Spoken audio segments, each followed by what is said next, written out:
இவர்கள்தான் இஸ்ரேல் என்பது எத்தனை பேருக்கு தெரியும்? படத்தில் பார்த்தவர்கள் யார் தெரியுமா? 21 ஆண்டுகளுக்கு முன்பு ஆடையின்றி அலைந்த இந்த மக்களுக்கு உலகில் யாரும் அடைக்கலம் கொடுக்கவில்லை. அநேகமாக குணத்தின் தரம் தெரிந்ததால் எந்த நாடும் இவர்களுக்கு நிலம் கொடுக்கவில்லை. இருப்பினும் 1940இல் அடைக்கலம் கிடைக்கும் என்ற நம்பிக்கையில் அனைவரும் வெறுங்கையுடன் வெளியேறினர். அக்ஸா பூமிக்கு வந்தபோது அவர்களுக்கு கருணை காட்டியது பாலஸ்தீனத்தின் குழந்தை நாடு. அவர்களுக்கு தங்குமிடம், உணவு, உடை, நிலம் மற்றும் பிற தேவையான சேவைகளை வழங்கினர்.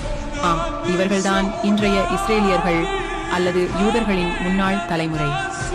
தங்கள் உணவை சாப்பிட்டு வளர்ந்த யூத சந்ததியினர் பிற்காலத்தவர்களின் வீடுகளையும் நிலங்களையும் கையகப்படுத்தி அவர்களுக்கு எல்லாவற்றிலும் உதவிய பாலஸ்தீனியர்களின் பெருமை, ஆவி மற்றும் நம்பிக்கையை அழித்தார்கள்.